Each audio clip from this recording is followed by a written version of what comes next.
My name doesn't matter anymore.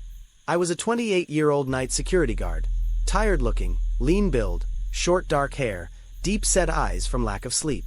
I usually wore a faded security uniform and carried a flashlight and a radio that barely worked. I wasn't brave, and I wasn't curious by nature. I just needed money. Rent was overdue. Bills were piling up. And sleep had already become optional in my life. That's why I took the job. No interview. No background check. No questions. Just an address, a badge waiting at the desk, and a building I'd never heard of. The listing didn't make sense. Overnight security. Corporate facility, $45 per hour, minimal duties, immediate start. No company logo. No website. Just an email address that ended in nothing recognizable. I replied anyway. 10 minutes later, I got a response. You're hired. Report tonight at 10:45 p.m. Come alone. That should have been my first warning. The building sat in an industrial zone where everything else had shut down years ago. Warehouses with broken windows. Empty lots. Dead streetlights. But this place had power. Every window glowed softly. The parking lot lights were on. The doors unlocked themselves when I stepped close. Inside, the air smelled clean. Too clean.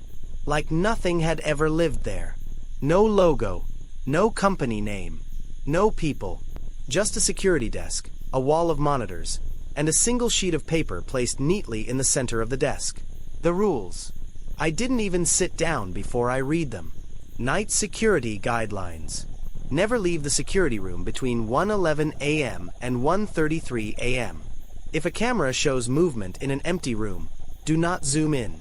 Do not answer internal phone calls after midnight. If someone appears on camera 6, pretend you didn't see them.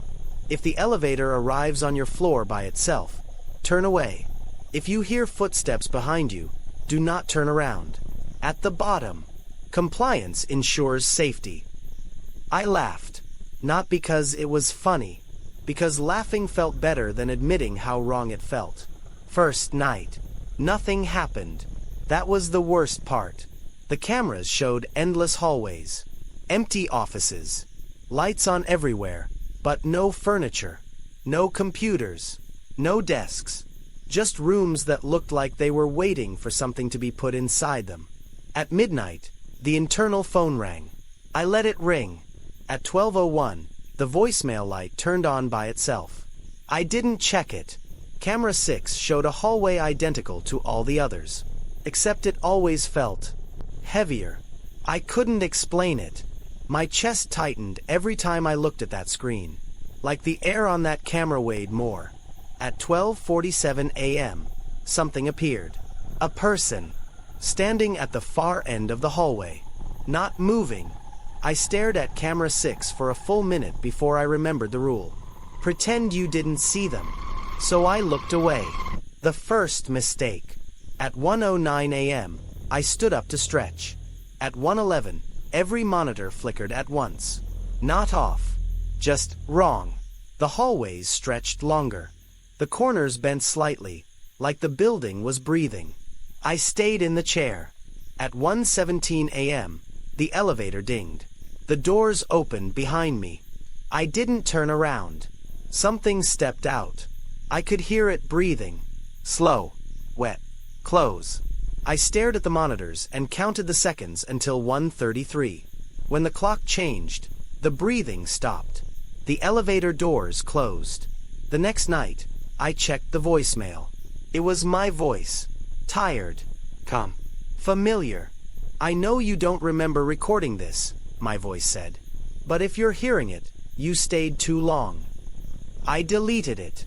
3 new messages appeared instantly. Every night, I wrote everything down. Camera glitches. Sounds. Times. Every morning, the logbook was blank. But the pen moved. The ink was fresh. Someone was writing after me. Each night, the figure on camera 6 got closer. Never walking. Just closer. Until one night, it stood directly in front of the camera. It didn't have a face. It had a shape where a face should be. Indented. like something pressed from the other side. Between 1:11 and 1:33, the building changed.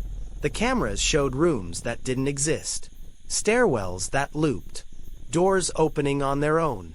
Once, I saw myself on camera 3, standing in a hallway I never left the desk to enter. The truth. On my 14th night, I found archived footage. Previous guards. Dozens of them. Each one lasted exactly 21 nights. Every last clip ended the same way. Camera 6 switching feeds. Showing the security room. Showing the guard from behind. Standing where I was standing now. There was no company. The building wasn't a workplace. It was a containment site. And the guards weren't employees. They were replacements. At 2:17 a.m., camera 6 changed. It no longer showed the hallway. It showed the security room. My chair. My desk. Me. From behind, I felt breath on my neck. The radio crackled. In my own voice, it whispered, "Shift change." The shift ends at 6 a.m. It's 2:17, and something just clocked in.